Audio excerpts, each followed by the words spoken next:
All right, real quick, I want to talk about a question I'm getting a lot, and that is, how do I talk to my kids about war? How do I talk to my kids about what's going on in Russia and Ukraine? How do I talk to my kids about what might happen down the road with this, with that?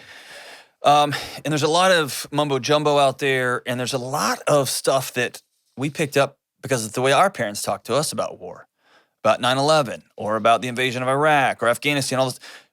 Most of us just find ourselves with our kids just doing what we were taught, or we hit the pendulum really far. We start Googling stuff, which is always a disaster. So I want to spend a few minutes talking about it.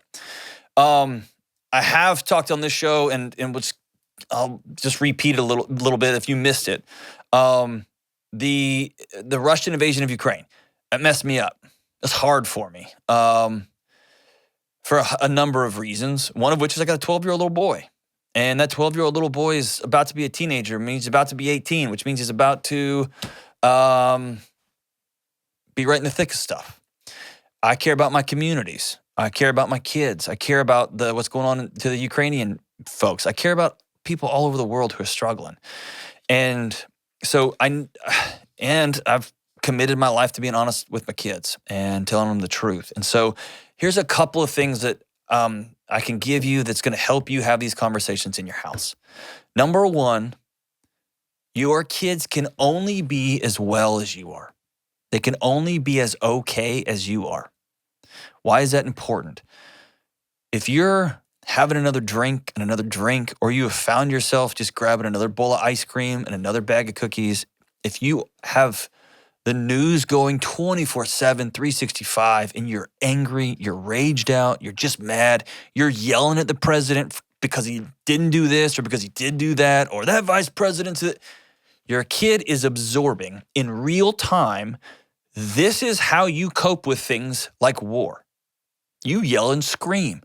You throw your stupid opinions around that are highly uneducated, because you're filtering them through a news source or your top secret Twitter source, whatever it is, or some guy with a YouTube channel who has the real truth. Whatever it is, your kid is watching you to learn how to deal with stuff when it gets stressful. Oh, just eat some more, just drink some more, just yell some more, or go lift weights, whatever it is. So know in your head that you are modeling behavior. So what do? Number one, model good behavior. Model healthy behavior. Actions speak louder than words. What did this look like in my house? In my house, I asked my son to come upstairs with me. And I shut the door and said, hey, we need to have a serious talk.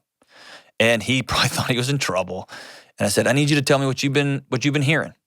So I didn't launch into what have you been hearing about the war? What have you been hearing about Russia? What have you been hearing about Ukraine? All this. I didn't launch into, can you believe I didn't do that, even though I have my opinions. I didn't, wait for 2 weeks for him to finally stumble around to ask me a question. I went directly to him. I'm trying to model good behavior. When there's a hard conversation to have, we get right in the middle of it and we have the hard conversation. And the hard conversations start by me asking him, what have you heard? What are you hearing at school? And shocker, he's heard way more than I would have thought. And his understanding is way more screwed up than I would have thought. Big shocker, between what's happening on the ground, through news sources, through social media, through parents, through sixth graders, he's got a screwed up story. Duh, right? Duh. Model good behavior. Listen, be still. Number two, my friend Rachel Cruz says this, and I love it. Share, don't scare. Have age-appropriate conversations. I have had a conversation with my 6-year-old daughter because she's picking stuff up in kindergarten. Had an age-appropriate conversation with my son. Those conversations look different, but I still had them. Still important to have. With my son, talked about, yes, there's children getting hurt in this deal. There's adults who had to hand their kids off and then go back and fight. The idea of me having to put you and mom and Josephine in a car and send you all away while me and the neighbors got our guns and fought for freedom and for our homes, the picture of that's scary. And so I was pretty open with him. I didn't tell him, oh, they're coming for us and the president sucks so bad and all this, it's going to lead to, I didn't do any of that because he's 12. Had he been 18, I would have had a harder conversation about the future, about what a draft is, about responsibilities.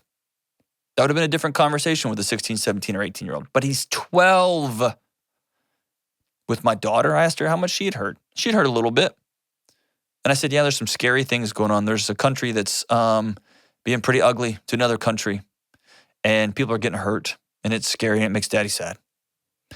And she said, I'm sorry, Daddy. And I said, yeah. So I'm honest and I'm open. So share, don't scare. Do not hide this. And do not over-sensationalize it to your kids. Find the right balance. And then here's the third thing. Be honest about your grief. I looked at my 12-year-old son and said, on the way to work, I almost had to pull over because I started crying. I couldn't stop. That's rare for me. It happens once, twice a year. I couldn't stop. Big, tough Delony. Got caught up in the thought of passing my son off. The thought of the nobility and bravery we're witnessing from people who are saying, you can't have my house. You can't have my home. My 1,000 years of my ancestors are buried here. I'm staying.